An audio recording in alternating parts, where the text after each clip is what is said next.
Suasana penyambutan jemaah haji kloter 15 Debarkasi Makassar di Asrama Haji Sudiang diwarnai penampilan beberapa jamaah yang tampil modis dengan busana khas Timur Tengah. Salah satu yang mencuri perhatian adalah jamaah asal Kabupaten Goa Haji Zulhikmah Julinda yang mengenakan busana bernuansa Arab dengan aksesoris wajah berwarna emas yang menjuntai menutupi sebagian wajahnya.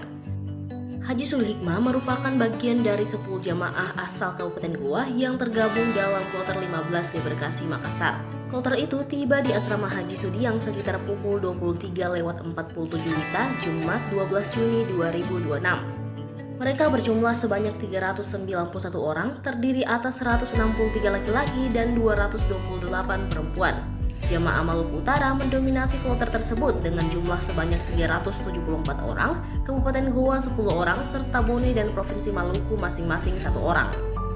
Di tengah kerumunan ratusan jamaah yang baru tiba dari Tanah Suci, penampilan Haji Zulhikmah terlihat berbeda.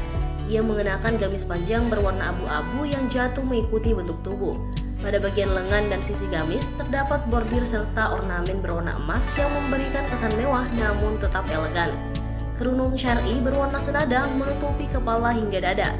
Pada bagian tepi kerudung terdapat aksen garis emas yang menyatu dengan motif busana. Hal yang paling mencolok adalah aksesoris wajah berupa rantai-rantai emas menyerupai cadar dekorasi khas Timur Tengah yang menggantung dari bagian kepala hingga menutupi area hidung dan pipi. Aksesoris tersebut terdiri dari untayan manik-manik berwarna emas yang tersusun rapat membentuk tirai wajah. Selain itu, terdapat bros kecil bernuansa emas yang terpasang di bagian dada sebagai pelengkap penampilan. Download Tribun X sekarang, menghadirkan lokal menjadi Indonesia.